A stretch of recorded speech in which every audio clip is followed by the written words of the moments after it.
Hello guys, ಎಲ್ಲರೂ ಹೇಗಿದ್ದೀರಾ? Welcome to my mini blog. ಇವತ್ತು ನಾನು ನನ್ನ ಫ್ರೆಂಡು ಕಾಲೇಜ್ಗೆ ಹೊರಟ್ವಿ. ಕಾಲೇಜ್ ಒಳಗಡೆ ಹೋಗಕ್ಕೆ ಮುಂಚೆ ID ಕಾರ್ಡ್ ಕತ್ತಿಗೆ ಹಾಕಲೇಬೇಕು. ಅದು ಕತ್ತಿಗೆ ಹಾಕಿಲ್ಲ ಅಂದರೆ ಒಳಗಡೆ ಬಿಡೋದೇ ಇಲ್ಲ ಅಂದ್ಕೊಂಡು ಕತ್ತಿಗೆ ಹಾಕೊಂಡು ಒಳಗಡೆ ಹೋದೆ.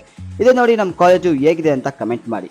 ಕಾಲೇಜ್ ಒಳಗಡೆ ಬಂದ ಮೇಲೆ ಕ್ಲಾಸ್ ಅಟೆಂಡ್ ಮಾಡಲೇಬೇಕಲ್ವಾ ಅಂದ್ಕೊಂಡು ಕ್ಲಾಸ್ ಅಟೆಂಡ್ ಮಾಡ್ತಾ ಇದ್ವಿ. ಸೊ ಅಷ್ಟೇ ನನ್ನ ಫ್ರೆಂಡ್ ನೋಡಿ ನಮ್ಮ 3 ಜನ ಸ್ನ್ಯಾಪ್ ತೆಗಿತಾ ಇದ್ದ. ಕ್ಲಾಸಲ್ಲಿ ಯಾರೂ ಇದ್ದಿಲ್ಲ ಅಂದ್ಬಿಟ್ಟು ನನ್ನ ಫ್ರೆಂಡಿಗೆ ಫೋನ್ ಮಾಡಿದೆ. ನನ್ನ ಫ್ರೆಂಡು ಕ್ಯಾಂಟೀನಲ್ಲಿ ಇದ್ದೀನಿ ಬಾ ಅಂದ. ಅದಕ್ಕೆ ಕ್ಯಾಂಟೀನ್ ಕಡೆ ಹೋದ್ವಿ. ಅಲ್ಲಿ ಅಂತೂ ಯಾರು ಇದ್ದಿಲ್ಲ ಕ್ಯಾಂಟೀನಲ್ಲಿ. ಸೊ ಹಂಗೆ ಬೇಸ್ಮೆಂಟ್ ಹತ್ರ ಹೋಗೋಣ ಅಂದ್ಬಿಟ್ಟು ಬೇಸ್ಮೆಂಟ್ ಹತ್ರ ಹೋಗ್ಬೇಕಾದ್ರೆ ಇಲ್ಲಿ ನೋಡಿ, ಇಲ್ಲಿ ಪಾತ್ರೆ ತೊಳಿತಾ ಇದ್ದ. ಹಂಗೆ ಅವನ ಹತ್ರ ಹೋಗ್ಬಿಟ್ಟು ಮಾತಾಡ್ಕೊಂಡು ಹೋಗೋಣ ಅಂತ ಹೋಗ್ತಿದ್ವಿ. ಸೊ ಇವ್ನು ನೋಡಿ ಕ್ಯಾಮ್ರಾ ಆನ್ ಇದ್ರೂ ಇವನು ಬೇಕು ಅಂತಾನೆ ಆಯ್ ಅಂತಿದ್ದ. ಹಂಗೆ ಶಿವರಾಜು ಡಿಪ್ರೆಷನ್ ಇದ್ದ ಅಂದ್ಬಿಟ್ಟು ಅವನ ಜೊತೆ ಲವ್ ಮಾಡಿ ರೊಮ್ಯಾನ್ಸ್ ಮಾಡ್ತಾ ಇದ್ದ. ಹಂಗೆ ಅವನಿಗೆ ನಿಜವಾಗ್ಲೂ ಹೊಡೆದೇ ಬಿಟ್ಟಾಗೈತಿ. ಸೊ ಅದಾದ್ಮೇಲೆ ಒಂದು ನನ್ನ ಫ್ರೆಂಡು ರೀಲ್ಸ್ ಶೂಟ್ ಇದೆ ಬಾ ಅಂತ ಕರೆದ. ರೀಲ್ಸ್ ಶೂಟ್ ಮಾಡ್ತಾ ಇದ್ವಿ. ನಂಗಂತೂ ಫುಲ್ ಅಮ್ಕಾಕ್ಬಿಟ್ರು. ಕೊನೆಗೂ ರೀಲ್ಸ್ ಚೆನ್ನಾಗಿ ಬಂದಿದೆ.